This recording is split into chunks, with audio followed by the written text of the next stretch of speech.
live.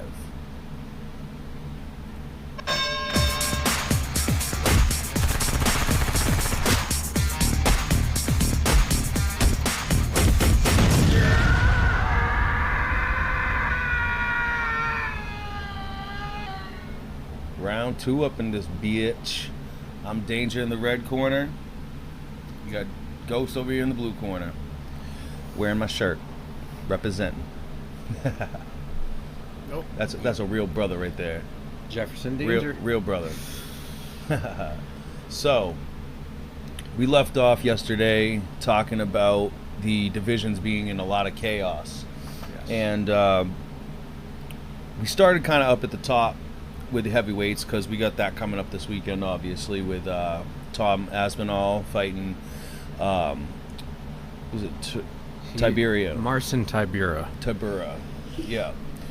So that's a big fight coming back for him. We kind of like went over that. You know, you go back and look at the video yesterday if you really want to get the gist of it. Mainly, we were just saying he was coming off an injury, and you know, this is going to be a really good chance for him to kind of bounce back, get a hopefully a little pat on his record, and get a chance to move up and get that title shot coming up soon.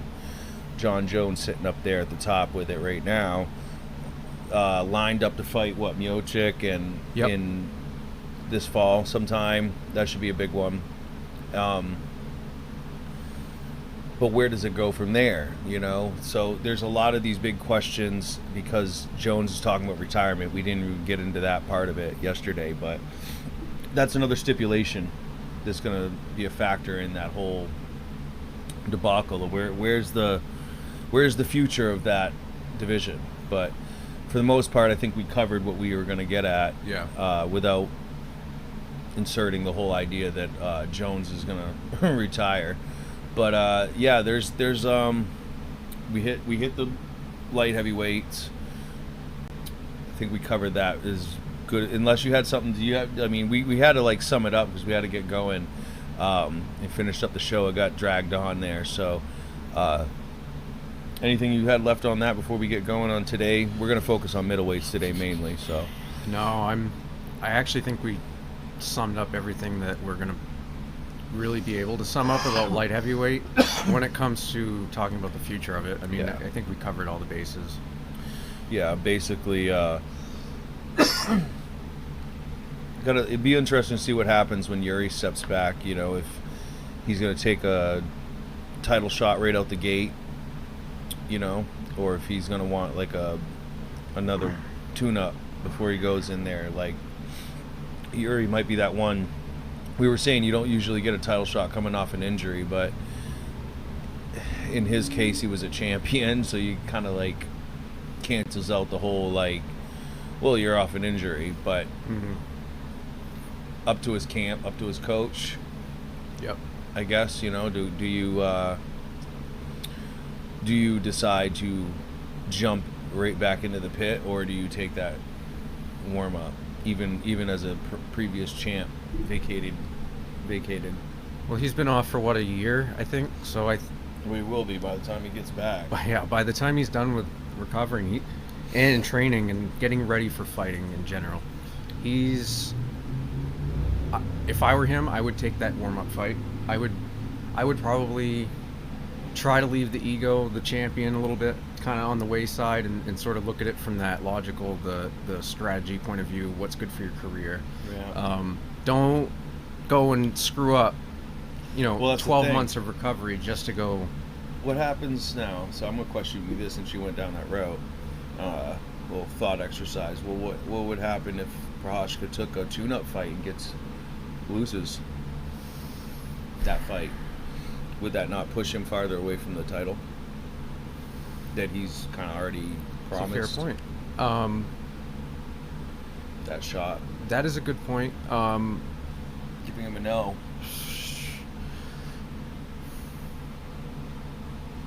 I think if he went and fought somebody that was not just a warm-up, but it was an actual top 5 fight, he might do better in the sense that he knows those opponents more, maybe, and he knows how to fight them. He's fought them more because he's been mingling in those ranks. I don't know who you put him up against, but we were talking Krylov, Walker, maybe Anthony Smith, if you take it. Yeah. If you take it. I notice people are sleeping on Johnny a lot, just online. Everybody. You don't really see people talking about him. I've seen mention of, not even Krylov either. I've seen mention of Jailton Almeida, all these other guys, but doesn't seem to be any attention for Walker, and I think he's a good candidate. Either way, we'll have to see what comes up, what bubbles up after this Jan versus Alex fight, because that's really going to be the question mark anyway. Like, where does that leave the division? So that kind of was like our concluding factor anyway. So we'll leave it at that. I don't want to get too hung up on what we were talking about yesterday. And if you guys want to really get into understanding what we're even talking about, please go back and watch that video. It's on YouTube. It's on, should be on my Facebook. But no, go to YouTube, subscribe. We're going to start putting these live casts over there eventually. Probably easily by the beginning of next month, it'll start transitioning over there to permanently stay over there on YouTube. So get over there now, subscribe, hit the bell so you get those notifications and you'll know when we go live. So, middleweights. Drum roll. This is the fucking moment we've all been waiting for, because this is the chaotic, like, epicenter right now. Not just in, like, where it's going and what's happening. There's a controversial storm going on. There's a lot of fast tracking certain people, getting their, certain people ready to be on call to, I think, be the assassins or career ender, the title overthrower, usurpers. Yeah, I think middleweight, on the subject of this, this has me thinking. I think middleweight might need this because of the stagnation within the division. It's probably been intentional. I mean, it needs it, but at the same time, I think it's not by chance that it's occurring. It's completely manipulated, rather. I don't want to say scripted, because this isn't WWE, but you can line up certain matches in certain ways, give certain people hype and promotion and all the certain factors that makes them hot and makes them have a good record and gives them the right kind of push to be the next money fight or the next person to be fast tracked to a title. So, or remove somebody in the middle, like there could be gatekeepers a lot of times. So in this case, Izzy, they already tried once with Alex. They overthrew him for the momentary, defeat, and then obviously Izzy getting a rematch clause in his contract, so he immediately takes that and gets his title back after knocking out Alex, which kind of just ends the whole. I mean, they've already fought 3 times at that point. Izzy lost all 3 times. He beats him once. That's why you go 4. You know what I mean? Well, you're going to stretch this out into 5. Yes, the first 2 fights were kickboxing. The next 2 fights were MMA. It's 1 for 1 in MMA. So if we scrub the kickboxing record and just look at UFC alone, they're 1 for 1. But now you got Alex moving up to the light heavy, and he's going against Jan, trying to do what Izzy couldn't do. We talked about that yesterday as well. So you had him. So it's just an idea. It's just an example of somebody who got fast-tracked up. I think he had 6 fights by the time he sat against Izzy. Yes. And then his only ranked fight against Sean Strickland, who I think, in my perspective, was probably manipulated in his own right. somebody whispered in his ear, challenged him to go toe to toe, and knowing that if he did that, he's gonna get wrecked. And and he did. Alex did his thing. So it's kind of like that was almost like a setup, I don't know. I think Strickland didn't even need to be told that. I think he's just a knucklehead who thinks that. I think, it's like he might have read somebody's comments on, like, a message board or something, some Twitter, got under his skin. That's all it took.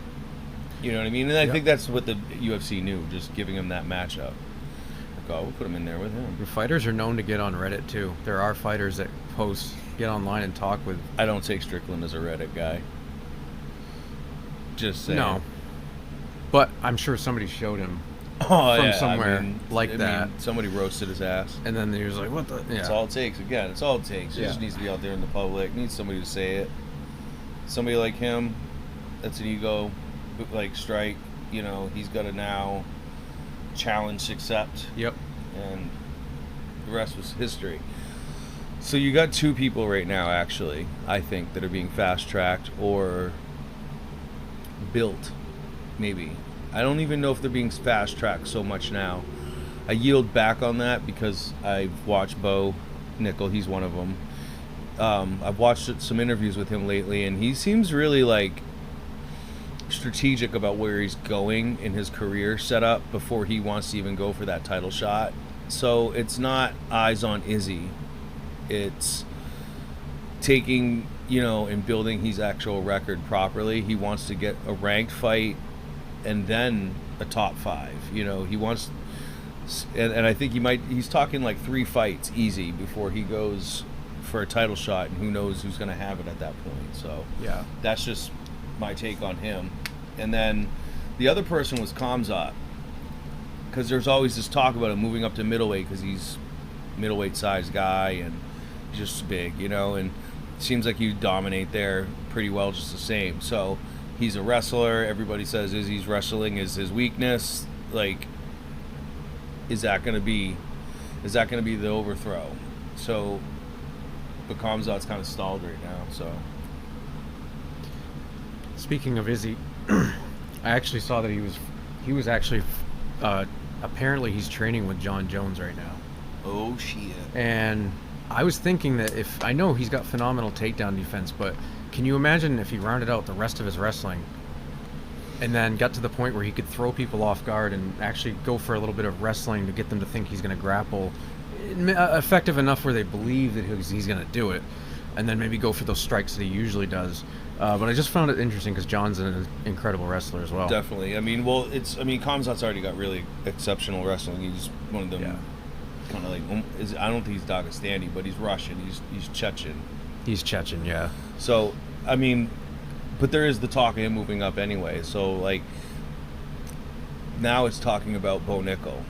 Yeah. And Bo even mentioned that so this is kind of cool because these two names kind of even come together in this moment now, where it's not like a fast track anymore, and it's more of a build. They're building these guys. They're projects, turning them into mighty fighters, prize fighters. Khamzat wasn't necessarily brought in for Izzy. He was brought in for Usman. Remember, he was middleweight. They put him in there with it was either Usman or Covington. I think even Covington could have been the one they were trying to derail, to be honest, in that situation, just because his wrestling, and nobody could beat him, and they had to like basically start doing the same thing they were doing with Izzy now, is just skipping dudes over Whitaker. They were skipping guys over Whitaker to get to Izzy. Now they were skipping guys over Covington just to get to Usman, and Covington already fought Usman and lost twice. It was the same story, really, kind of like near the middleweight situation. Like, it's like we've seen the story before. That's why I'm like, in that, if I'm seeing that, and you and I as diehard viewers of this franchise, like, how the UFC thinks is they're going to see it too. They're going to make these same adjustments. They're going to say that, like, okay, are we going to take this chance again and go through this deja vu So they've brought some people to shake up shit. Now, the whole Kamzat thing got kind of like wishy-washy, and I think they started like, you know, they were using him then to take out Diaz, right? You know, remember that? That was the next one. It's like they've been using him kind of as this intimidator.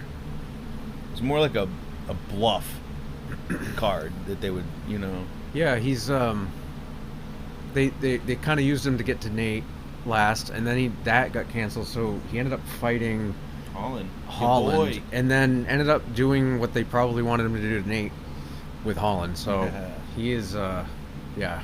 What's up, Fletch? Thanks for viewing, brother. Join the convo if you got anything to add, by the way.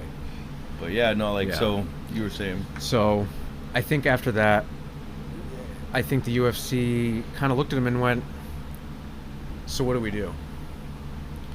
What do we do with a fighter that we no longer have a mission for? Right. There's no cause, there's no, you know, whatever you want to call it, but so now he's kind of left with the passport problems, he's left between those two things to build a knot. Put him on a back runner. Well, he's got something lined up. He does. I actually was listening to. He is supposed to be fighting. Jeez, now I look like ass. He's supposed to be fighting somebody in August in Abu Dhabi, I believe. Yeah, I can't remember the match, which I should know. We weren't ready for that one. Yeah, I had just learned about it like just today, I think. Yeah, let me see if there's anything out there on the tube. But I mean, so let's get back into kind of like talking about how like now they're bringing him. They're essentially setting up, I think, to bring him into middleweight mainly. They already fought Holland at a catchweight, which kind of like Holland's coming down, Kamzat's coming up, and he didn't even make the weight. Like no. So he was closer to middleweight. So that's like really the direction he's going to be going.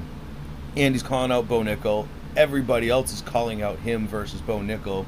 Bo Nickel, the Division I folk wrestling champ. Yeah. You know, phenom, legend out of Penn State. That's as wrestling as you get. The kid's been wrestling since he was a kid. The kid's been wrestling since he was a kid. He said that he started from 5 to 6 to 7, from ages 5 to 6 to 7. That he started doing tournaments, wrestling, and you know, getting into those beginner kids courses. Kids level. You know, and so and then he went since 7, 9 to 8 middle school, and then high school up college. And we're not talking just in college, but the tippy top of college, NCAA Division I. This guy is the best of the best. He's top ranked wrestler in Division I in his time. Set records, all that kind of shit.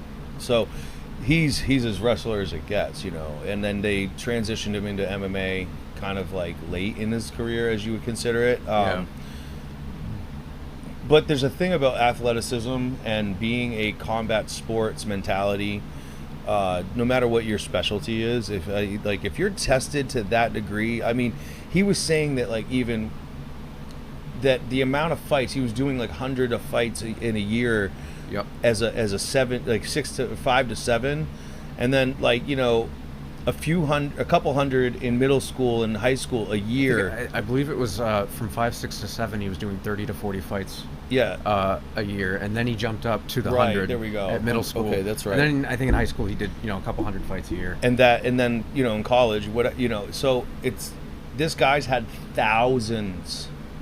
Oh yeah. Of fights under his belt in his entire life. Yeah. Like throwing punches and kicks is basic. Like any dude who grew up being rough knows how to throw a punch, and it may not be the most like technical of striking, but they know how to throw them axes. They know how to throw them haymakers, dropping hammers.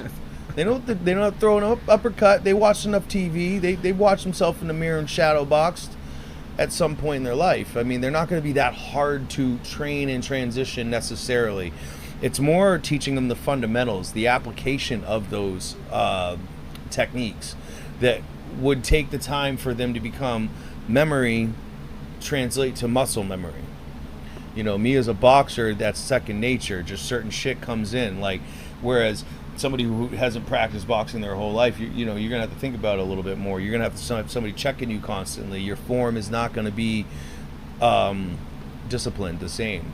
You know, so you know that's something he's been working on, though. You know, he's getting his striking in there. I'm sure he's worked a lot more submissions in there, because wrestling isn't a submission necessarily. I think there is submissions in wrestling, but not like to the technicality that you're going to need and the defense that you're going to need.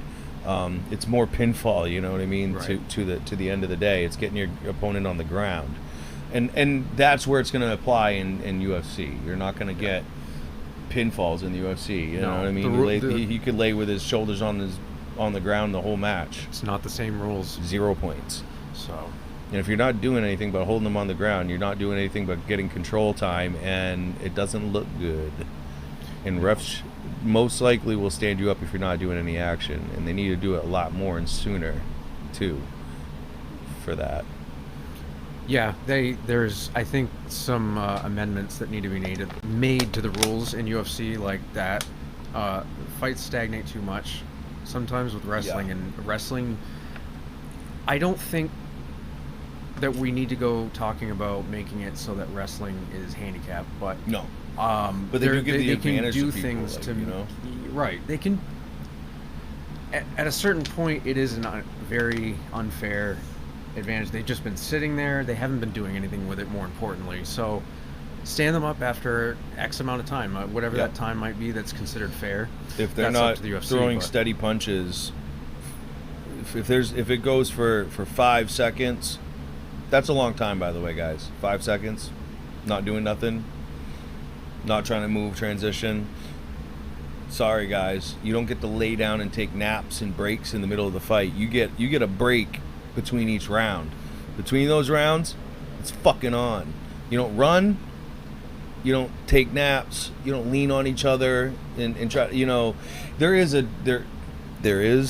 technique, a tactic, rather, a strategy of laying on somebody to gas them out, to take their energy away from them because you're a heavier fighter, or so be it. But should that be a tactic? I mean, is that necessarily the ultimate like game changer? You know, like, I'm not saying that we need to start making rules and shit, but it's just like at the same time, there's certain advantages and disadvantages that you're amending basically somebody cheating in a way. You know, when they're not doing something that's actually effective, they're finding a loophole. I call it the poop hole loophole. All that shit. Anything that's a fucking shitty loophole, it's a poop hole loophole. It's meant to fuck you in the ass, and that's what they're doing with it. So, yeah. Anyway, I think that one of the cool things that Bo was kind of talking about is like the matchup with Khamzat. Bo does not respect Khamzat's wrestling because of those amounts of matches he's had, the testing he's had, you know, to that degree. I mean, they might be matched on striking. We haven't not seen a lot of Bo striking, but he did just knock a kid out, TKO, whatever you want to call it. Yep. But and he did it really well, actually, form-wise, technique. I mean, he set up the punches. He did it great. He damaged him to the point where he knew he didn't have a chance, and he just finished him. And the kid was a striker. Yeah. 7-0 pro, and didn't, you know, he's making his debut in the UFC on a main card, which is against Bo Nickel, which is going to be probably one of the scariest things you're going to do in your career. But still, there's a little... He still was up against like getting struck, you know what I mean? He tried to take him down, he couldn't. He admittedly like felt the kid kind of his strength, his resistance, and yielded back on his first attempt and just decided, you know, it was a feinted attempt anyways. He said he was checking just to see how the kid would react to be, you know, but the way the kid reacted made him not continue to try to go down that route yet. And he felt like he was going to try to tune him up with some punches, and shit worked. Yeah. Hopefully he doesn't fall too much in love with the strike. He doesn't seem like the type. He seems very, very intelligent. Very intelligent. Yeah. they were talking. Him and Bisping were talking Right. about his fight IQ on that note, and the fact that Bo developed that sort of slow-mo setting up what you want to do, 10 steps ahead of your opponent kind of thing later in his wrestling career. And once he found that, it kind of really put him into a new mentality of way of looking at fighting and being able to like work with your opponents. Right. He said MMA being a different monster in that sense, where there's jiu-jitsu and striking, obviously.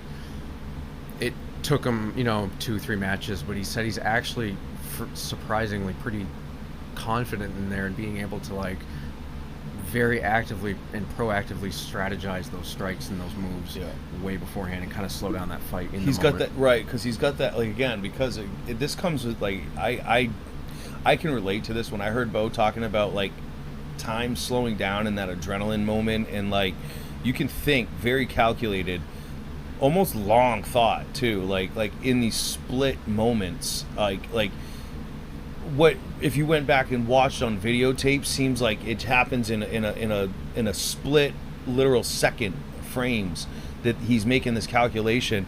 But in his mind, in his memory, he sat there and was contemplating having this kind of thought out process of deciphering, well, should I do this, or maybe I got this, I think I can do this, like, and going for this motion and thinking through it and like being decisive, and that is something that comes from being so extremely exercised, experienced, just being in that pressure zone over and over, in that hot seat over and over and over again, that it's just it's no longer even a drill. It's just second nature, and you're more effective when you use that adrenaline, because you know how to use the adrenaline. You've tested that adrenaline so much.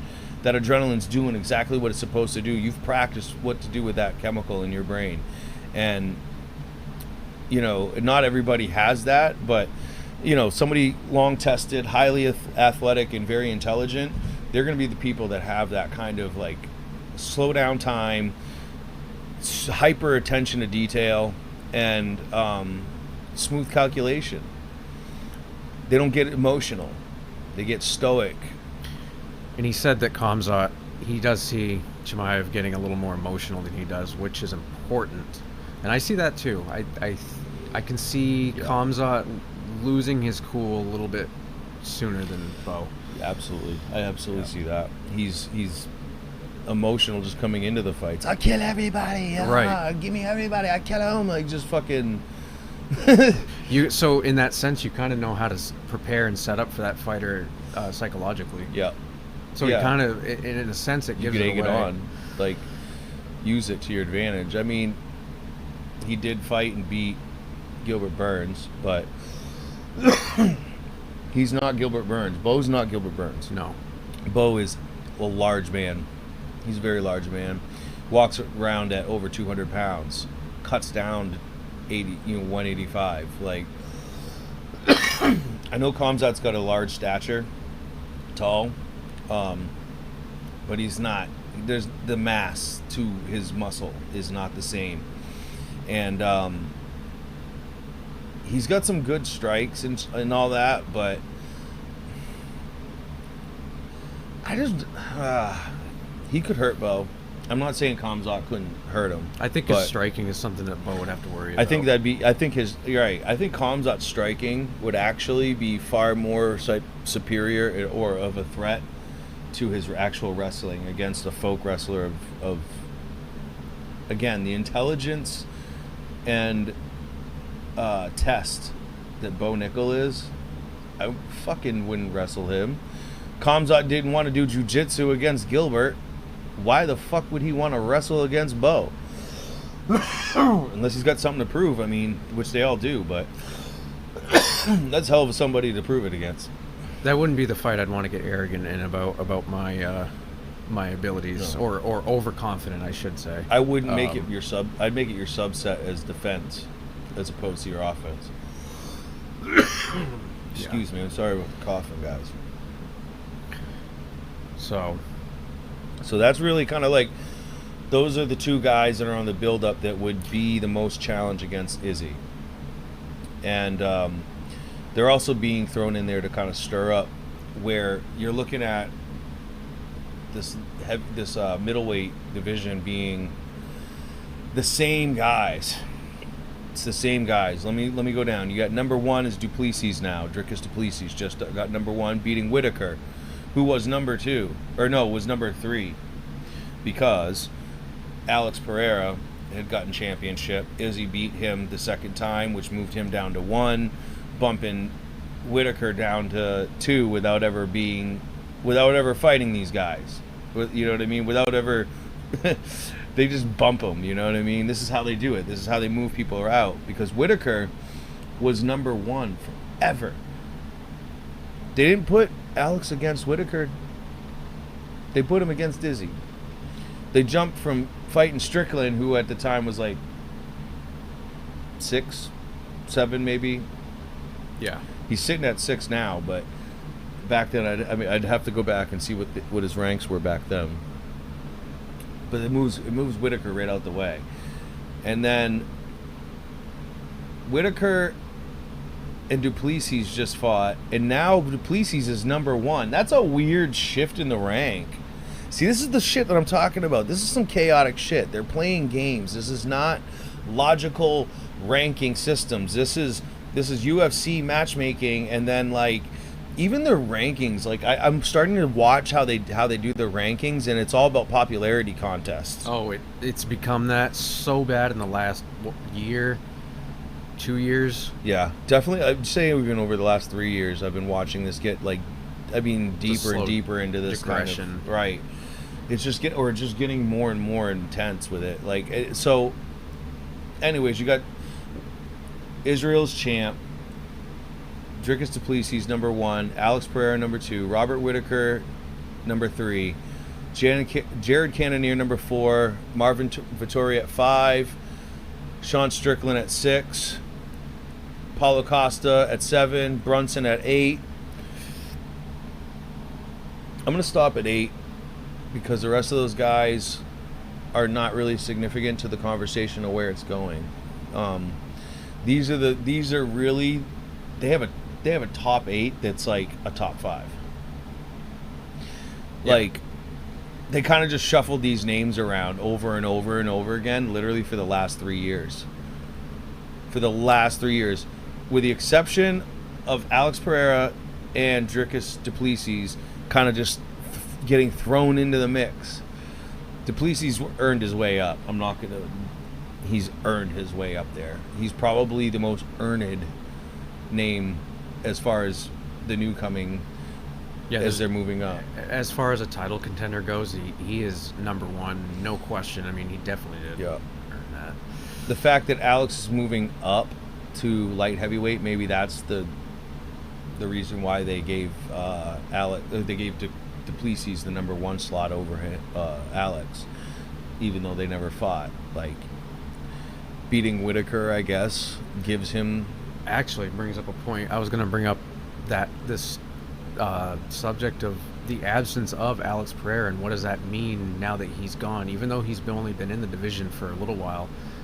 What's it mean for other people? Who's going to have to fight who? You know, and I actually was going to thank you for bringing that up. Does that create does that almost prove that Alex was there just to shake it up? He's just suddenly out of the picture now. He's moved up to light heavyweight. Nah, Lottie-Dottie. He doesn't fight Cannonier. He doesn't fight Whitaker. Why didn't we have him fight Whitaker? That would have been, like, it's still a question, right? Like, what? Like, because, like, him and Izzy are 1 for 1. Like, Dricus and him would have been a great fight. But it's just weird that, like, you bring Alex into the middleweight. You use him just to do this thing with Izzy, to sell some fights with Izzy, to try to derail Izzy, to try to hopefully get him out of there, and then he's moved out of the picture, and Izzy's right back where he was at. You never vacated his belt when Izzy went up, you know, and so he never had to fight for it back, and he comes back, you know. So it's kind of just confusing what they're doing and where they, like, what do you guys want? What does UFC want? You know what I mean? Like, you can listen to what the people want all day, and it's, obviously they're giving them these kind of weird super fights, but now, without question, there is no question that Dricus du Plessis and Izzy are going to fight, and I guess this is the final point where we get sucked into this subject, because it is all part of it. It's all one big, huge drama. Now, Dricus had said some things online a while back. There is a timeline, folks. Go back and look at the timeline. I really don't care to argue with people about, going tit for tat of who's right and who's wrong. I could see for myself who took shots first, but there was some controversial things that were taken and interpretations that have become racial in context without, whether or not they were in intent. That's where they are. So, Dricus du Plessis is from South Africa. Izzy's originally from Nigeria. When he was 10, he moved to New Zealand with his family, and they pursued, kickboxing and eventually MMA. He went to China and was fighting in China to do, this is because there was no program that would support that career that he was looking for to get him to where he is today. It took him doing what he did. He did exactly what he was supposed to do. He's the champ. Look at where he's gotten him, and he's still Nigerian blood and African born and half raised by family who's born and raised in Africa. So either way, moving to New Zealand, he's still being raised by African mom and dad that brings that tradition and culture with them, even though they assimilate into the New Zealand culture and society. They are still African, 100%. No argument. Dricus du Plessis, he lives in South Africa. He's French descent, obviously by his name, as you can tell. And his family immigrated to South Africa a long time ago, like during the colonization period, the Dutch colonization period, which is in the 1600s. So they've been there just as long as my brother's family, who stepped off the literal Mayflower. His family literally signed the Mayflower Compact. His family is the first to colonize this country. Direct line right there, seeing it. So he's kind of similar in the sense of like his Americanness. Like, my brother's an American citizen. He was born and raised here. There's a long lineage and stake in that country as far as that. He's an American as anybody else can be, right? All right. Yeah. He's, Dricus du Plessis, he's born and raised in South Africa. No question there. He's an African. He's a South African. I'm making that enunciation, okay? Emphasis on South African. Nationality, he is South African. Nationality-wise, Izzy was formerly Nigerian. He's nationality, if he's got citizenship now in New Zealand, his nationality is he's New Zealander. If they do dual citizenship, then he's got both. He's Nigerian. He's also African because Africa's a continent. And to be African, just that word African, that is an ethnicity. I'm African. My father's African. Our mother is white. She's Scottish and Norwegian. We're all of those. We're all of that. I'm all of that. So, African. I'm African American, right? Why am I African American? Because I have African ethnicity in America as an American citizen. Simple stuff. I don't know if a lot of you got taught this in school. I don't know what they teach nowadays. I graduated in 2000. Not the important stuff. Some of the stuff might have got, sifted through. They left it out. The footnotes, they didn't put them in there. But the point being is Dricus du Plessis is a South African citizen. That is his nationality. He has every right to call himself a South African. If they shorten that in their lingo, like we say, like we don't say I'm a United States of an American. I mean, that's kind of a lot of mumbo jumbo. I just say I'm American, right? What do you know? You're American, right? Where are you from? Oh, I'm America. I'm from America. That's a continent. We're in North America. There's South America. You know what I mean? Like, so when there's Central America. If I say America, that's broad in its statement, and I'm not indicating by saying that I'm Native American culturally, ethnicity wise. I'm not Cherokee or any of that. It's so when we refer to ourselves in America, we have that lingo. We say American. It's just nationality. That's what we're referring to.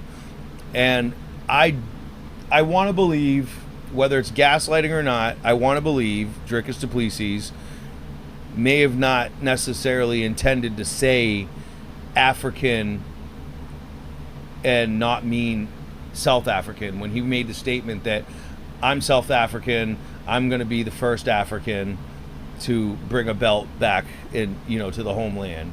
When he said I'm African blood, I'm African, this is where I live, and he's right. You know what I mean? And that's noble. Yeah. It's awesome to say that. Even to say that he wanted to be if he said that he wanted to be the best African fighter to come out of Africa, even so, you know what I mean? But he can say that. He lives in Africa. His family's lived in Africa. He's South African.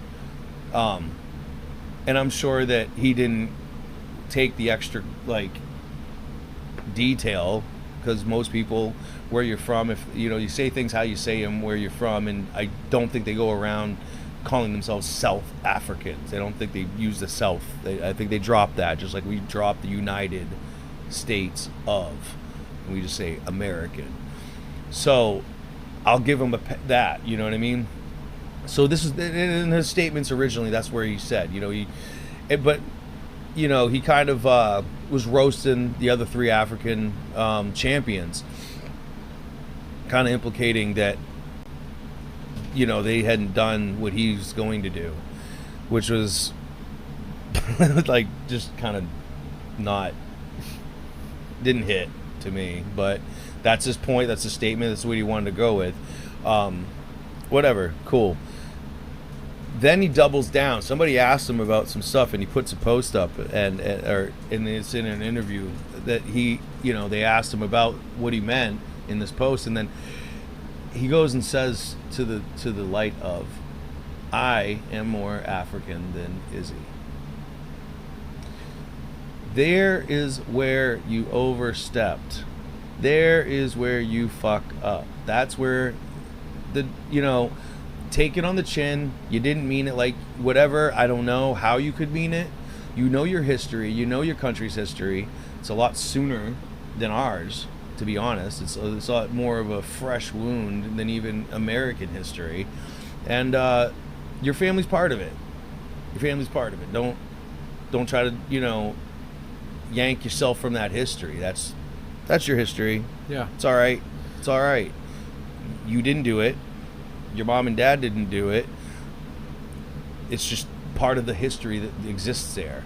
But for you to go and make a statement that I am more African than so-and-so, and then try to gaslight that, I mean because I live here and I stay here and they moved away, that they suddenly gave up their Africanness, that their blood, their ethnicity, and this is where you're going to conflate, because it comes into interpretation. You can't say that statement so broadly and then not have it taken as such, because that these are three African ethnic men that were born and lived and raised in that country before their career took them into the United States or into New Zealand. And now to indicate that you're more African than them, no, you didn't say the race, you didn't, but don't be coy. Don't be coy. don't gaslight now. Oh, I mean, because I'm from South Africa. Well, in that case, you probably should have been the smarter man and said South Africa if that's what you really meant. Because the moment you said Africa in the broad term, even though that like I said, I explained all this before. I gave you the pass because you know what I mean? When you said that being that you're from Africa, you want to be the African champ that lives in all that. That's fine. But now you're saying you're taking a stab at somebody else's identity. You're trying to rob them of their identity. That's an insult. I don't care if it was race or not. Let's just say it's not race. You're still taking a shot at their identity.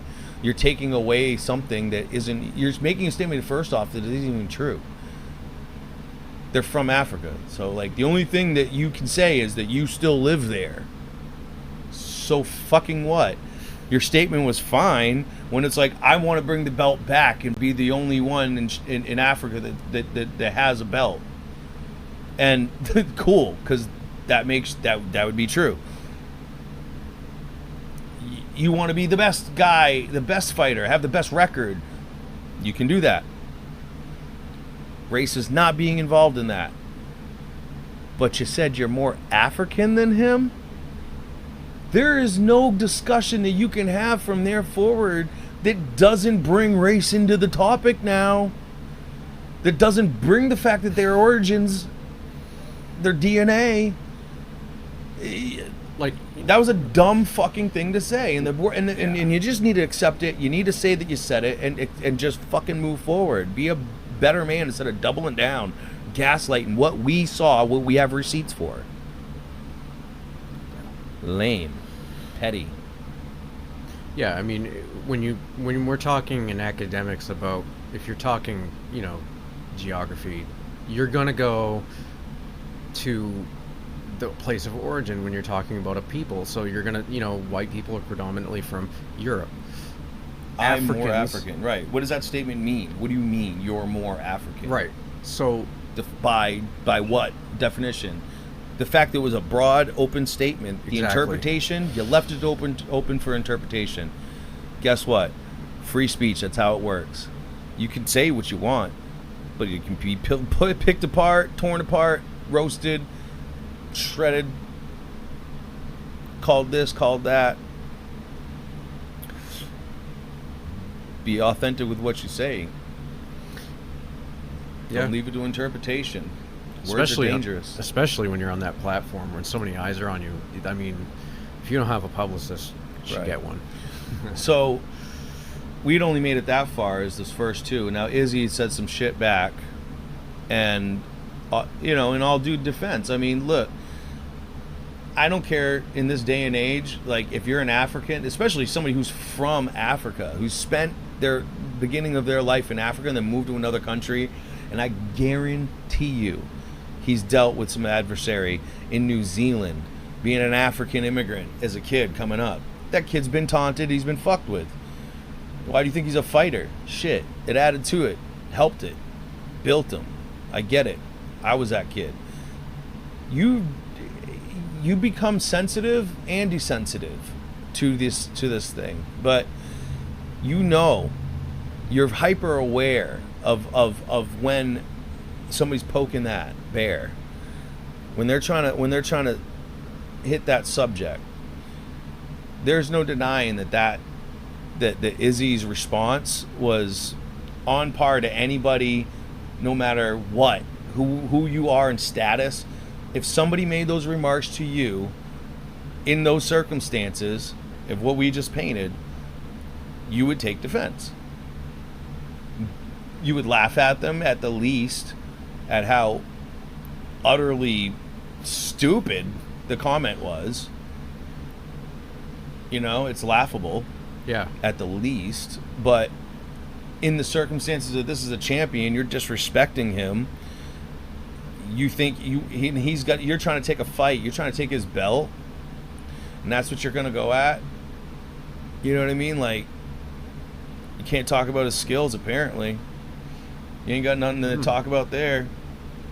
You're just gonna, you're gonna bring up that he left the continent and went to another continent and was built his career to such that Africa is even in the conversation.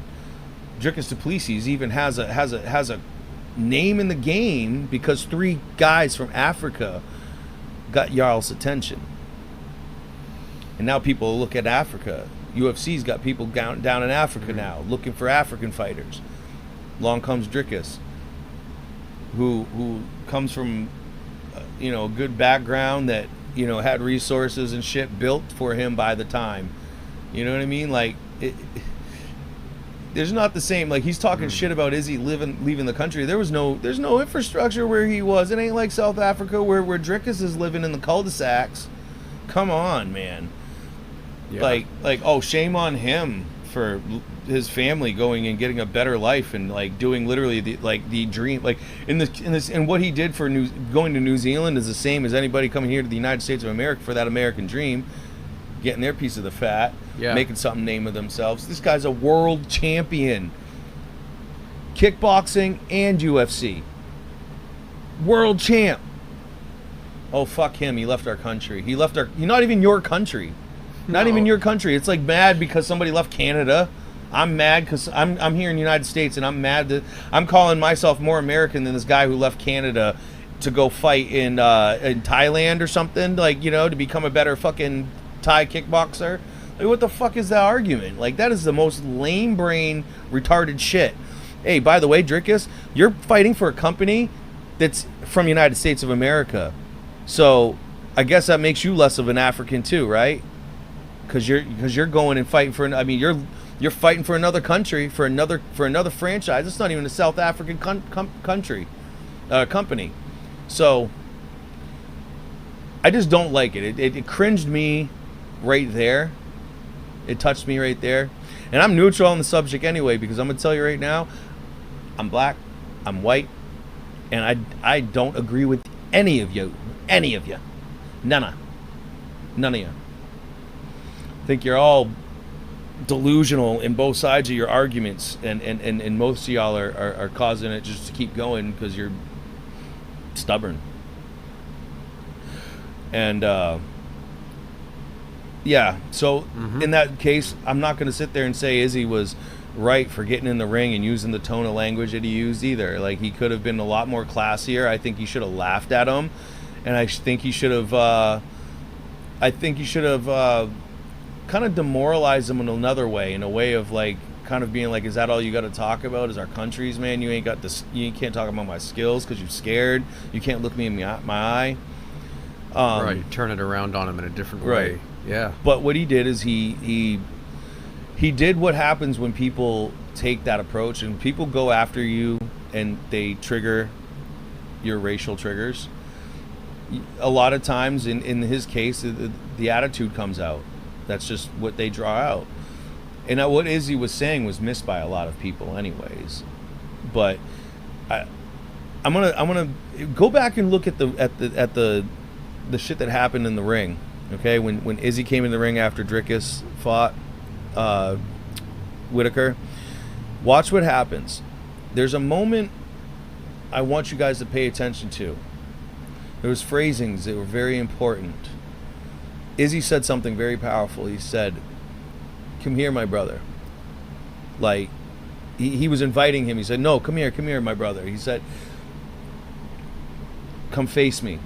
He wanted to do a face-off. He said, he said back, "I'm not gonna hit him. Don't worry, I'm not doing that." He was being professional. Like, he was still trying to stay professional. He wasn't being professional in the moment of obviously saying the slanderish words, the slurish words, or whatever he was saying, but he still tried to invite brotherhood. He said, "Come here, my brother." And that was a moment that Dricus could have doubled down on, that powerful moment, and maybe unified Africa a little bit right there. That was their moment. That actually was a beautiful moment, and that could have been a tipping point. But Dricus dropped the ball, didn't he? You know what his response was? "I might be African. We might be African, but I'm no brother of yours." Ouch. That was his response while Izzy was N-bomb. Come here, you're my, come here, brother, you're my brother, he says. Like, come here, my African brother. I think that's what it was. Come here, my African brother. Face me. He was, we may be African, but you're no brother of mine. You just ruined your entire defense about it not being racial. Because you're saying you're both from Africa, so race doesn't matter, right? So you're African brothers. You had it right there. You had it right there, and you just fumbled that shit. Right in your hands. Fumbled, just fucking, and you dropped it. You went and dropped it. Saying that, in fact, literally puts the connotation in there that you do not see each other as the same. We are no brother of mine. Do you know what brother means? You know why we say, hey, my brother? Like, we're brothers right here, but my friends, my brothers, I got brothers, my brothers, I'm no brother of yours. He literally put a divider right there. He drew a line in the sand. Yeah. It's not nationality. What? Like, no brother of mine. Why? Because you left Africa. Like, it's just, dude, I don't care where you try to make your argument anymore. It's gone. It's moot. This whole thing's petty. And you had your powerful moment right there to try to like reel it back. Nah. You had to double down and say, you ain't no brother of mine. Well, fuck, bro. I know you're all gonna fight about it. That's damn for sure. And I can't wait. I cannot wait. It's gonna be the fight of it's gonna be the fight of the century. Yeah. That is gonna be the fight of Africa. The fight of the throne of Africa. So in that fight, I'm going to take, now that we've gone through all the drama shit, Izzy might be emotional. Okay, yeah. You think Drickus isn't, after all the controversy and everything being said about it? What, do you think he's absent of his own anxieties over where it's going? You don't think he's got emotions? Like, yeah. He's emotional. He's got emotions. He's not saying this out of some, like, in fact, he's working himself up by saying all this shit, getting sucked into the conversation that's happened because of it. So now he's going to be just as emotional. Why? Because Izzy's coming back saying the things that he said. He got in his face in the ring. He joked on him a bit, It's like, now he looks bad. Now he's got people on the fence about him. He's got haters. Not just about his fighting now. And he just beat one of the top names in the game. Yeah.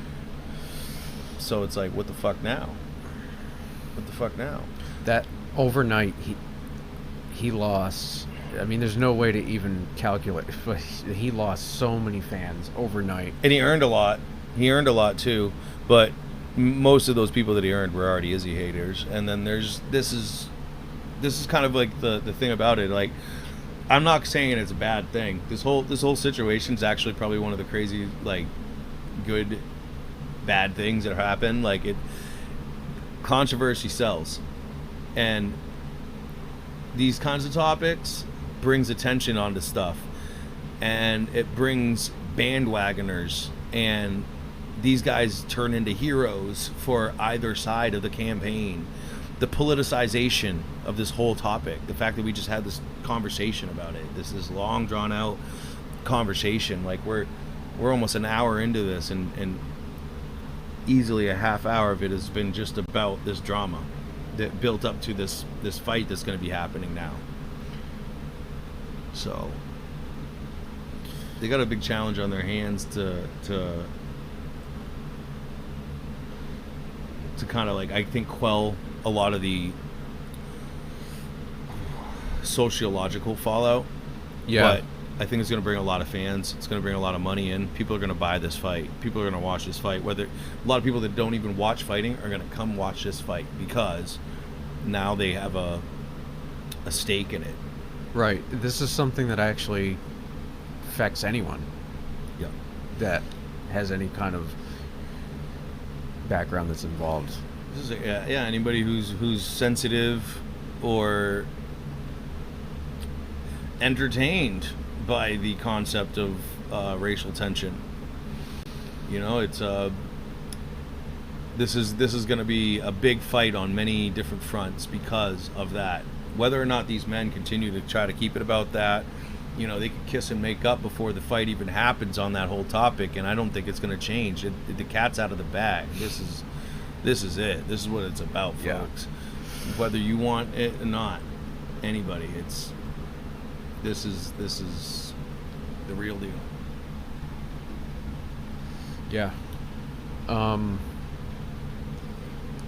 They haven't scheduled it, I don't believe. I mean, it hasn't even been talked about officially, but we can check that. Yeah, keep going.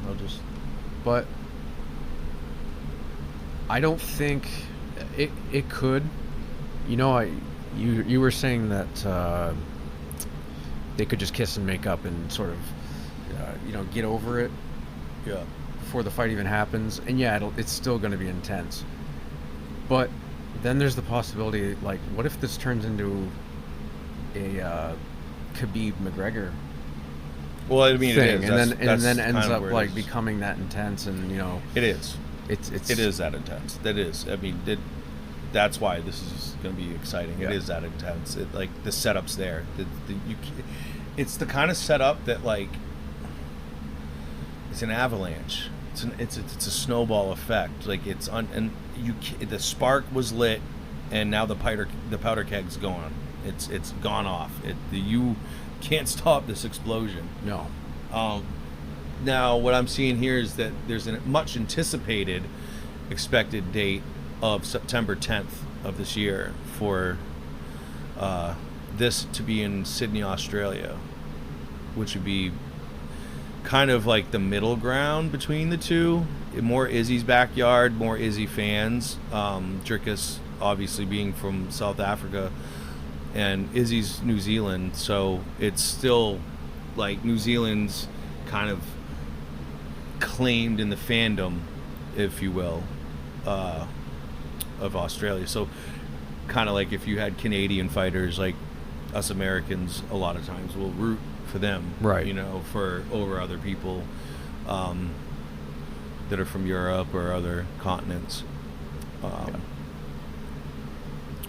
But yeah, so that's really where things are going with that. Now, we were talking about that enough. Enough can be said about it. There really isn't a whole lot more to go on with, just because I don't want to waste a lot of breath on it. There's so much of this banter that's been going on about it that I'm not going to really get into that kind of controversy side of it. It's not that appealing to me. It's not that important to me. I'm more into looking at the fights themselves. So we are seeing this chaotic build-up still, and we haven't really gotten totally finished with the middleweights, because with all this building up with Izzy at the top, okay, who wins, Izzy or Duplessis? I didn't see anything from Duplessis that showed me against Whitaker that suddenly, oh no, there's going to be a threat to Izzy. Look at that.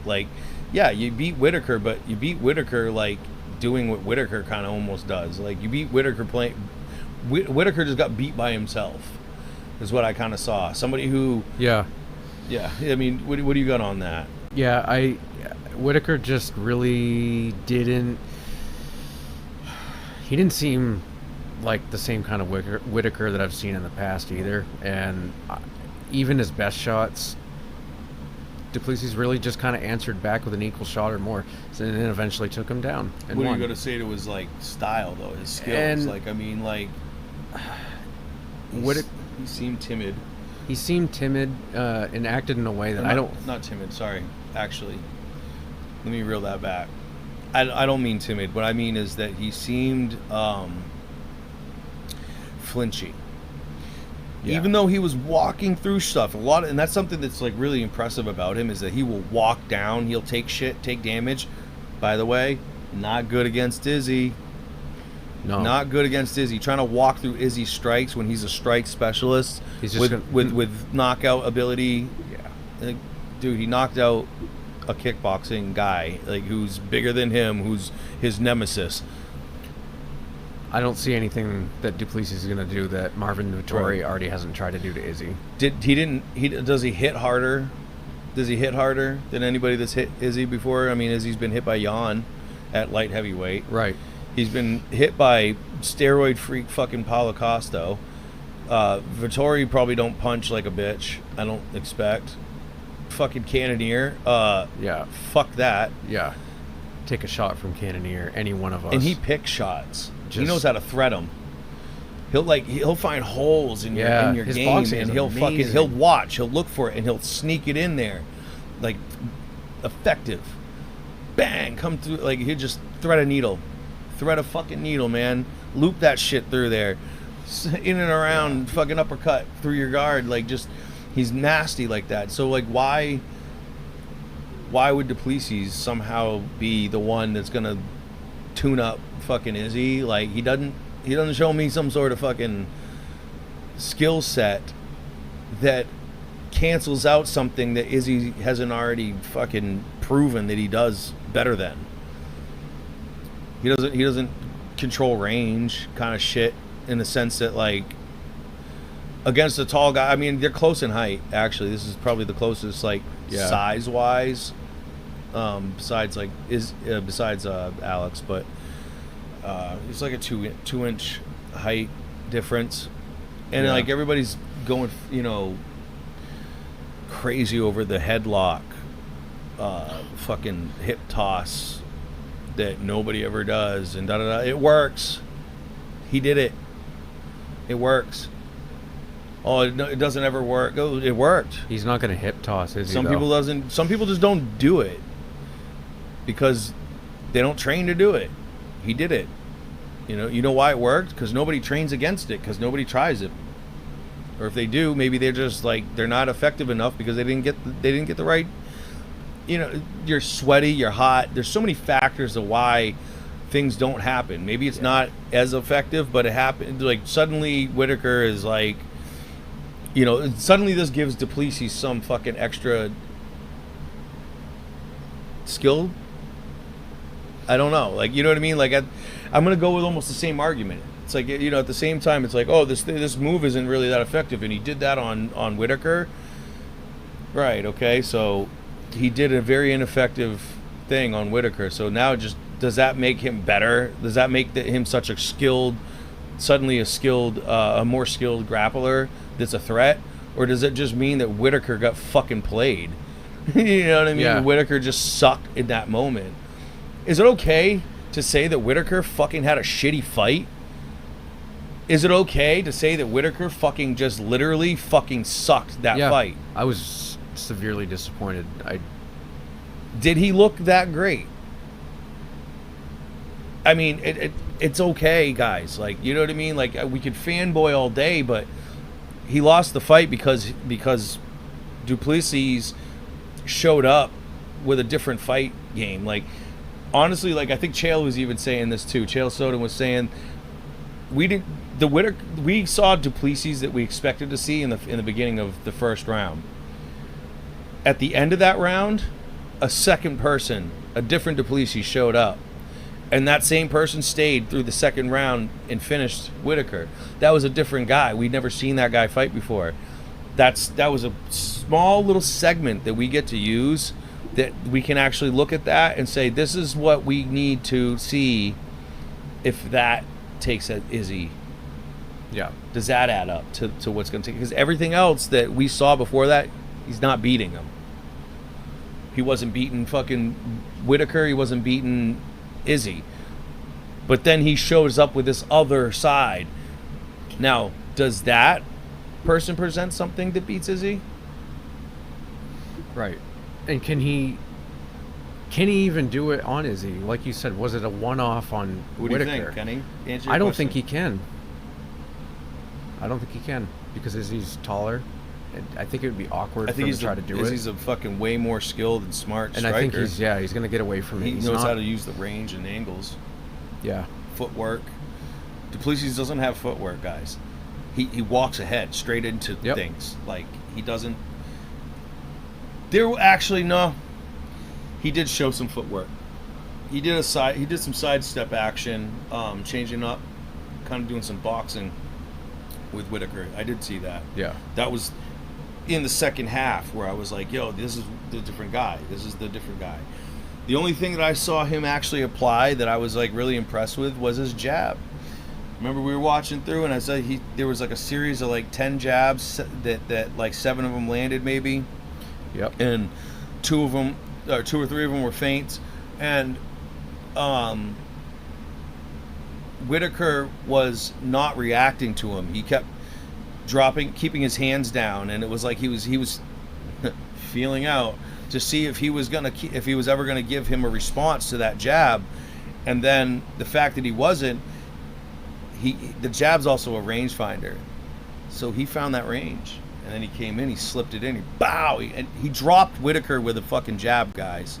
It was a straight jab, and it was a jab that he did not expect to take him out with either, because when he did it, he hits him and then he curls up immediately. He hits him and then he balls and like tries to evade. It's like a weird like he punches him and then he backs off, and then all of a sudden he realized he went down. He's like, oh shit, and then he goes back in. So that's telling me that he had no intentions of dropping him with that shot. That shot was a lucky fucking shot. I caught him. Yeah. But he was beating Whitaker at that point using that jab. It was the jab that did it. It was mad effective. He just didn't realize it, which just shows me a lack of fucking IQ at that moment. Now, the guy's a smart fighter. He definitely did really good in fighting that guy, but reactively, he's not smart. What it tells me is he's very good at sticking to a plan. His coaches, his team, they can make a very good plan. They built a very awesome plan, and he's good at using that plan and thinking the fight under that circumstance of the plan. But it shows me that he's not reactive and able to think on the fly, come out of pocket, and which Izzy is wonderful at. Jesus. He's so wonderful at it that he can plan your knockout 10 steps ahead. He's setting you up minutes before you even know that we saw it with Alex. I don't even need to go on about it. You don't even know when he's setting you up. He's setting you up. When you think these attacks and combos are coming at you, the whole time you're just reacting. You're trying not to get hit. You're dodging shit. Little do you know, that is a setup. He is navigating your actions. Yeah. And mapping them out. And then he's going to throw those again, but this time you're going to do that thing that you did that you're like, oh, this is how I'm going to dodge that. Nah, that's how you walk into it. He's going to set you up. You're going to do that shit and he's going to fucking lay it out. Yeah. He's gonna have some answer this time, and it's generally gonna work. Not to mention his takedown defense. He took Whitaker down, but I mean, like, is he gonna take Izzy down? Right. Izzy took Jan to take him down. Took a heavyweight. Yep. I'm not saying that Drickus can't. I mean, that's gonna be his ultimate goal. That's gonna be the way he beats him. The way that Drickus beats Izzy is he gets him on the ground and beats the shit out of him. Yeah. I don't see a sub unless he gets that neck. He's got to get the back. If he's on top, Izzy's going to stand up. Yeah, he's got to get Or he's going to just wrap you up and not let you. He's not going to let you sit on him and fucking pound him. He's long, guys. He'll walk the fence. I've watched him do it before. Izzy knows how to walk the fence, which, you walk and then you basically flip yourself onto the top side position, and now you're in advantage. He knows how to do that, and with a long body like his, it's fucking. He's got the leverage all day.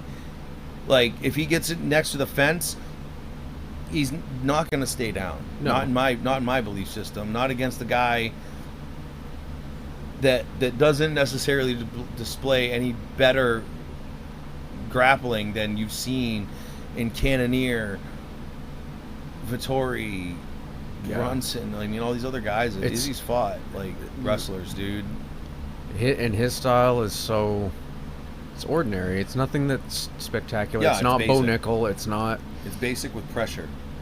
Yep. And, I don't see Duplessis being the guy that does it unless, he outbests somehow Izzy you know, Izzy slips up. Maybe it's time. Maybe his game's off. Maybe the racist shit does get in it. Maybe it becomes a little bit more of a desperation. Right. He sort of he actually brings about his own defeat by letting it get in his head in a very negative way. Certainly. That is something to think about. Yeah. So there is that chance.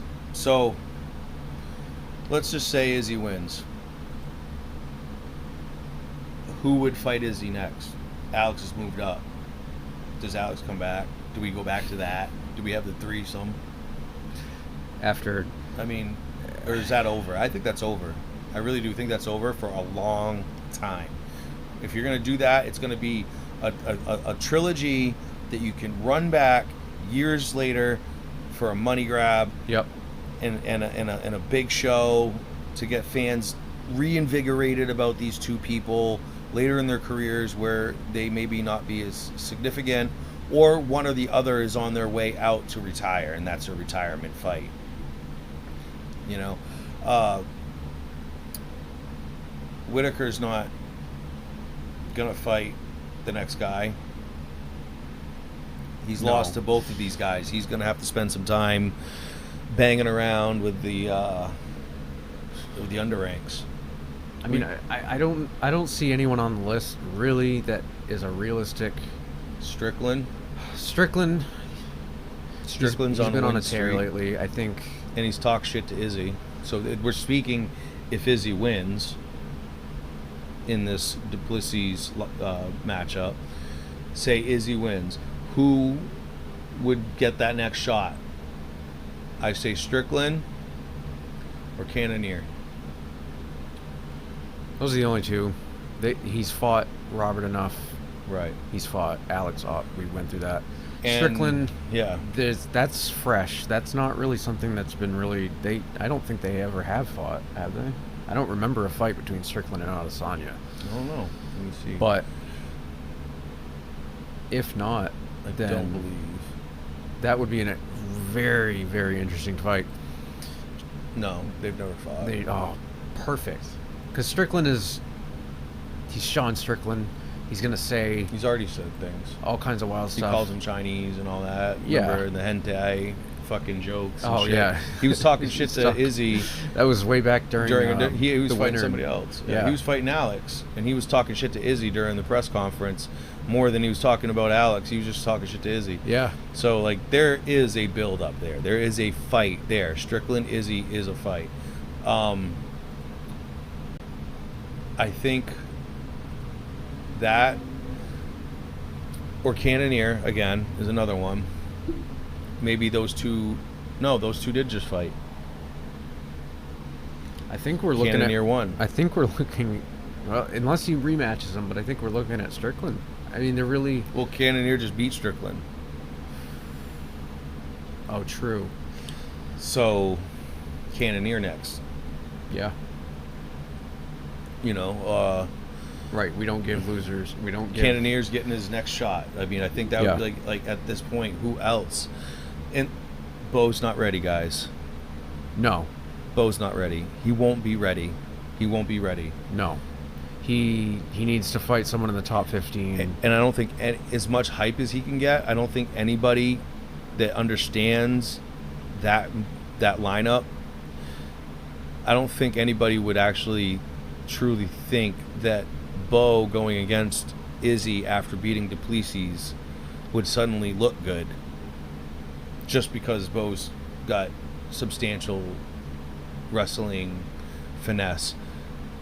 If you just watch Duplessis go against, Izzy and get an L,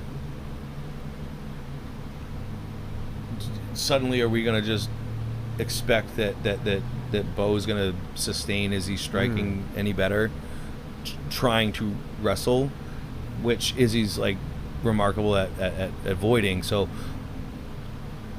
we know Bo's not going to stand and bang with Izzy, guys. No, he's taking him to the ground and doing the ground and pound. Like as much as the kid says he likes to get up there and he wants to get better at that, if he did that, how does that go? Bo Nickel knocks out Izzy Adesanya. I mean, I've seen some crazy shit. I've seen some wild shit in the last few months here. I've seen some of the wildest finishes and things and flukes, but that right there is, a 1 in a million. You go buy some scratch tickets. Yeah. Like fucking. Can you imagine the betting? We want to talk about betting odds with Bo. Imagine Bo versus Adesanya He'd be such an betting underdog. odds. Holy fuck! I don't even want to. But so Bo ain't really ready yet. Khamzat, where you at? And I don't think he'd be ready. No. Just in the sense of like, you can't just jump him into a championship fight at middleweight, and he's never fought middleweight. You got to give him something in the middleweight contendership to give him that shot. Him and Bo, him and Strickland. Brunson would be a good one. That's a wrestling match. Ooh, Derek Brunson. I actually forgot right about there between either one of those. Yeah. Vittori versus either one of those. Khamzat is supposed to be fighting Costa. That's what. Yeah, which makes for an interesting triangle between Bo, Costa, and Chimaev. Yes. Because whoever wins, Costa Chimaev. Costa Chimaev is going to be insane. I just realized that. I just fucking forgot. I've been trying to think about what else was coming up, but that's going to be a really interesting fight. If the Chechen wins, that means he gets middleweight rankings. That'll put him somewhere right there with Paulo Costa. He'll at least be around a 7. Yeah. And given the UFC's logic for matchmaking and rankings, they could definitely jump him right to Izzy from there. Yeah. Easily. I think we just saw a 7 Khamzat himself jumped from 11 to 4. They just did it with Alex. Yeah. So, really, that's what's going on there. Marvin, so like now you got these guys that are shifting up and down. Marvin's on like a lose streak right now. He needs a win. And Jesus, who the fuck is Marvin gonna win against?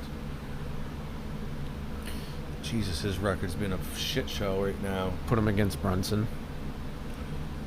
He just fought Cannonier, Dolidze or whatever. Dolidze, yeah, that's how you say it. Yeah. Whitaker, Costa, Izzy. Those are his last fights, and he's won. He only won 2 fights in the last 5. He lost to, in his wins against Costa, who was overweight, they caught it a catch weight, and he couldn't even make weight for that, which was obscene. He lost to Cannonier. He lost to Whitaker. He didn't look necessarily even that great against Dolidze. There we go. Dolidze. I got to say it a few times. Dolidze. So, spelled so weird. Yeah, he did not look impressive. Like, Dolidze isn't really somebody who's got, like, necessarily any, like, where the fuck's he fall? He's, like, number 9, I want to say. Yeah. He's number 9. Like, he lost. He barely beat a number 9. He barely beat a number 9. That's weak. Not a good look. He might be a little higher than that when he fought him, but yeah, that's where he is now after Vittori. So, and it was decision. So he went fucking 5 rounds. Or how many rounds was it? 3. He went 3 rounds. He went 15 minutes and had a win by a decision. Mainly just for outstriking. Yeah. But he absorbed so much. A lot of Vittori's fights that I've seen go the distance a lot. They seem to don't. Obviously, not all of his wins are No, that's it. Decision. His last 5 fights all go to decision. He's not a finisher. No. Guys. He's not a finisher.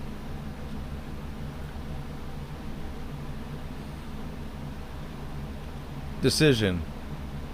Hermanson. I don't even see anything here. Doesn't even say. That one must not ever happen. Decision. Jesus.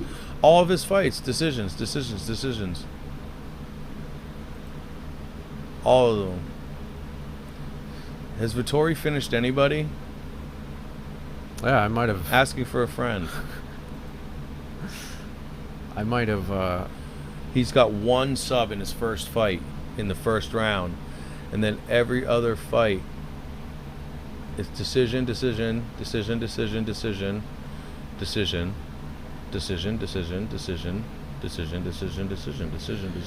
not decisions. A good. That's not a good look for his. He's very decisive, guys. Yeah, he's a decisive fighter, I guess you could say. He likes to make a lot of decisions about how he's going to fight and how he's going to finish it. I think he needs to fucking decide what he wants to do with his damn career, because this is not really the direction it should be going, and he's stagnating himself in his own ranking. Like, been hovering at like 5. You know what I mean? 4, barely 3, 4, in 5. The top 5. He's been 3, 4, 5, just hovering in that zone, and he's just on his descent now. Yeah.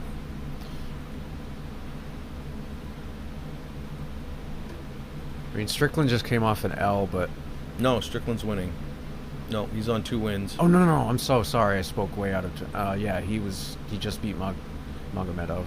He lost to Cannonier and Pereira, though. Yes. Prior. So, you know, who's Vettori fight? Who's Strickland fight? You know, like...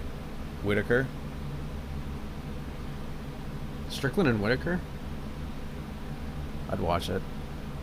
I think it would be good for Whitaker, because I think... But it ain't going to happen anytime soon. Whitaker got his ass shit. Like, fucking... Yeah. Costa's going against... Dude, Vettori ain't got nobody. Brunson? Him and Brunson, I guess. If anybody wants to see that. There's Brunson, really... Oh, shit. There's really not anybody for... this is why middleweight is so awkward right now. Again, the chaos. This is the chaos. Sorry, this is the chaos.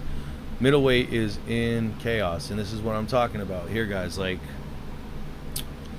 Let me see if I can share something here.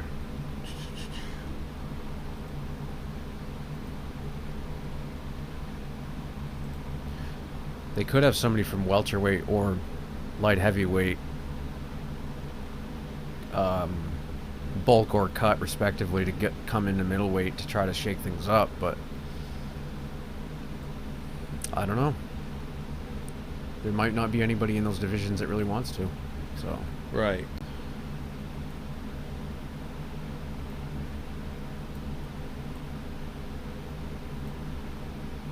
And generally with those we see performance issues sometimes with gas or awkwardness in the way that they fight. Where's that cutting off at? Well, because here, it's not their natural weight. This is the rankings, like at least 2, 1, 2, 3, 4, 5, 6, 7, 8, 9, 10, 11. So we got the first 12. I mean, down to like Gasoline or something probably, or Brendan Allen, Gasoline. I can't see because it's so small on the TV screen. But at least what I'm showing on here. But guys, this is trash. Yeah, it's looking pretty bleak right now. They don't really have a lot to work with. Their top after 10, there's really no contenders in the top 10 to 15. And Gasoline moved down in weight. So here's Gasoline sitting there here at number 12. He's moving down to welterweight and fighting. And so now you got Allen, Hermanson, Doladas, or whatever the fuck, Delize. Yep. Brunson, who's kind of on his way out. Like, I don't know. This is why I think Bo and Kamzat really are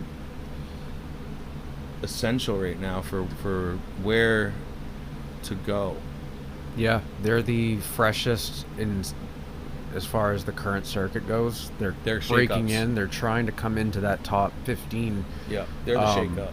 So I think they're gonna be hopefully the salvation of middleweight's future. Making it exciting again. Right. Or it's exciting right now, but again, like after this fight, what? Now, hold on. This subject isn't over yet. I just realized something. We got so far off into trying to figure out like what's the fight for Izzy after he beats Duplessis in that hypothetical.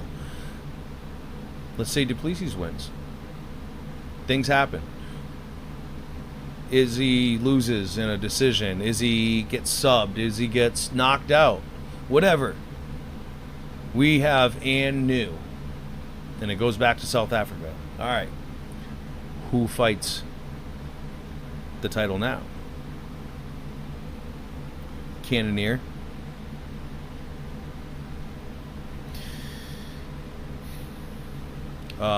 I actually want to see another fight between those two because I just started thinking of their last fight. And who? Jared Cannonier and Izzy. Well, no, we're not talking about Izzy anymore. We're saying Duplessis is champion. Oh, that's right. Yeah. Right. Yeah. So if Got off Duplessis, if Duplessis were to, if he were to become the champ, yeah, he's then, never fought Cannonier. No, that would be an excellent fight. Cannonier's looking good. Does he get it? Does he get that next title shot? Do you give it to Khamzat if he beats Paulo Costa, or vice versa? If Costa wins, like, does Costa get a title shot? Give Costa to if Costa wins, that'd be an interesting Duplessis and Costa. Dude, if Costa wins, it's Costa. I think Costa Strickland. Yeah, I want to see that. And the barn burner, the build up too. Those two both have mouths, huge ones, and they love their countries. Oh yeah, that's true. Patriotic almost men to a fault. So they will be having words. That would be a barn burner, verbally and physically. Ooh yeah, I just want to see the promo to that. Yeah, I'd pay for the promo. just I'd pay for the free promo. Take the money. No, yeah, you guys can fight. I just want to see. Take my monies. Yeah. So, yeah, because Vittori's on his way out, man. Like, Vittori's got to fight some like unranked kid looking for a fucking chance. Somebody who's looking hot. How about, I don't know. I don't know. How about Vettori and Hermanson? Or Hermanson? Jeez, I don't know. Style-wise. I don't know how that would... Hermanson is looking like... I just want to see... Oh, he's fought Strickland. Shabayas. He's fought Vettori before. Oh, he has. And he did... And he won. Or no, Vettori won. He lost to Vettori. Wow, okay. So I don't know if, like... It may not be... Hermanson hasn't done anything recently. No. His last fight was 22. Somebody was saying Bo should try to fight him next. And he lost. As a breakthrough. He lost to... Dolidze? Yeah, Dolidze. And then he won against Curtis, but... I don't know. Curtis, where's he at? He's still Curtis at the bottom. Is at the bottom. Damn. Curtis has got to be close to... That eye poke. That was bad. That was horrid. Was it an eye poke or was it a... Yeah, it was an eye poke. It was an eye poke. I remember that. Yeah, he just... You could tell he was in pain. And he was pissed, yeah. He was so upset. Yeah. But, yeah, so there we go. I mean, like, Duplessis, his best, I think, lineup, if he becomes champion, his next fight would have to be Cannonier, Strickland, or Khamzat off a win. Yep. I don't have much else for that, folks. Bo's not ready. No. Bo's got to fight Khamzat. I think that's just the fight everybody wants to see. Maybe later. Maybe they both build their careers. That's also something he was saying, right? Wasn't Bo saying that in his perfect world, they would go further in their careers, build their careers, become great fighters, and Yeah. then He did mention that. because he personally doesn't respect Khamzat's skills right now. No.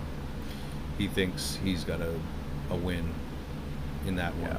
So, well, I think that sums it up, folks. I don't know. You got anything? I don't have much. That's why, you get past all the things that we talked about and all the points we just made about all these people. And then you look at it and you really can realize once you flesh it out, it's fleshed out. I mean, I don't think there's really any other options or routes. Again, there's nobody in the top 10 to 15 in the middleweight that I even can realistically see. Nasruddin Imavov, I'm not sure about him, but he's down there at He's 13. not significant. Anything, like, honestly, when we're talking about, It's doesn't look good right because now. this conversation, honestly, I mean, we're talking about the chaos, and the chaos is at the top of all of these, like, divisions. So even though the rankings go down to 15, talking below 8 generally doesn't mean anything. No. In the context of what dramas are really circumstantial right now to the environment that these divisions are in. We might, when we get lower down, like welterweight gets kind of crazy.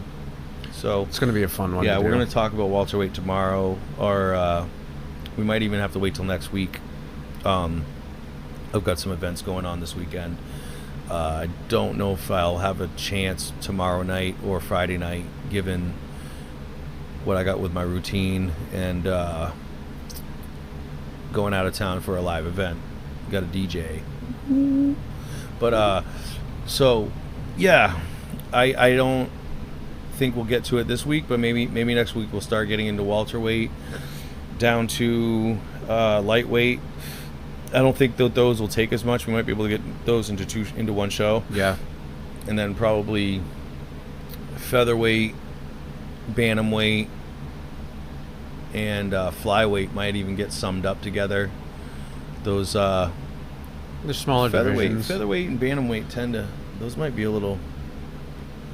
They might take up a lot there, actually. Bantamweight's actually an interesting one as well because you have Henry Cejudo. So and worst everybody case else. scenario, what ends up happening is we'll put flyweight down with all the women's divisions into one final event, and that will summarize our current up to date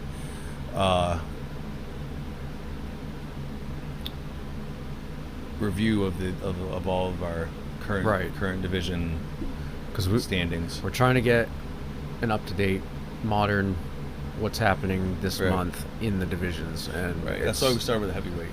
It's and lightweight, because that's happening this weekend. So a lot of things that we talked about in the last event are going to come up and be something we're going to have to make a response video on come Sunday or Monday. And get into we'll be live reviewing the event anyways, so during the show you'll be hearing a lot more about what's going on and where it's going from there, what our conclusions are, what are were we accurate in our hypotheses to the next forward steps. And of course, guys, don't think that you're going to know right away on that night, on Saturday night at the end, or Sunday even. Dana White nor the UFC are going to put out any changes in the rankings until Tuesday. Tuesdays are rank days. That's when they do all that. So by Tuesday night, Wednesday morning, or just whatever, Wednesday we'll do a show that'll kind of give you the update rank change. So we'll have to focus in on that. So maybe by then we'll have everything else summed in, and then we can do the ranks, the re-ranks. And now we'll actually have Battle Brothers all up to par, and we can just start kind of getting into other things that aren't necessarily about getting our fan base up to pace with what we think about the divisions. We'll all be there. Once we're up to date, we'll be able to cover a variety of topics that stretch from Conor McGregor dramas to techniques, breakdowns, all kinds of stuff. Man, I want to get into talking about like actual fight strategies and techniques of certain applications of certain things. And me as a striker, I'm really into the fight game when it comes to throwing these hands. My dad's a boxer, champion, 6-time. I grew up in that world. We throw hands. We're from Massachusetts, from the 80s. And when you got a problem, you go down to the tree line, and that's how we handle it. You know what I mean? The high school. When we was in high school, there was the tree. It was just off the school property, if you know what I'm saying. So you go to the tree, and you don't get suspended and expelled. You go to the tree, you're off school property. You know what I mean? It's jurisdictional. Right. We're in international waters now. We're in that territory. Anybody drag you to the tree? You ever have to go to the tree? Fuck no. I don't even think we had that. You didn't have the tree. They got rid of the tree. It must have been done away with once I got into high school. Probably when they moved the football field. They turned the whole football field, redid the whole sports facility for the school between our grades, between our generations. So probably got rid of the tree during that.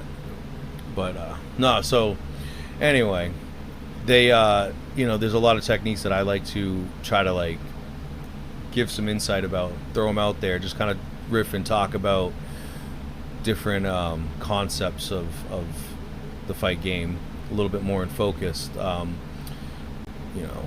I got some stuff that I was doing some research on because I started watching some videos that I really love liver shots. A lot of people do not work the body. Street fights especially, you do not see people working the body in a street fight. You know what I mean? You just see two people trying to headhunt and gas out real quick and resort to wrestling somebody to the ground and trying to fight like manatees or something, you know what I mean, until somebody breaks them up.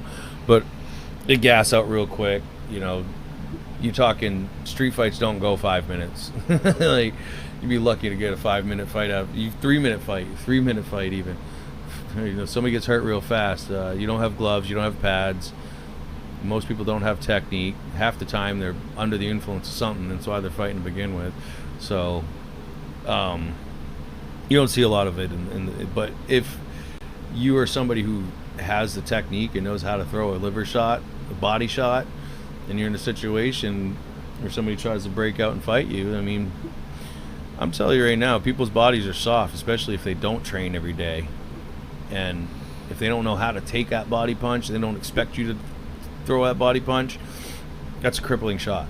It's just as bad as a KO. Mm-hmm. You can KO somebody. I hit somebody in their liver. Really, they were headhunting at me. They were trying to take my head off. They threw a fucking haymaker. I told them, I was like, you watch that haymaker, I'm gonna fucking make you pay. They tried it. So I just ducked under, curved in with the left hook right to their body. And he was all overextended trying to take my head off. They followed through, so they're all twisted up showing me their liver. I'm looking right at it. I'm like, okay, well, perfect shot. Used all their momentum with it. I had that right torque. I stepped into it. I stepped out to the left, to my left, out and just threw it in there. And they dropped immediately, curled right up, just curled, neat leg, like in fetal position. Pissed themselves in the middle of the mat, and it was worth it.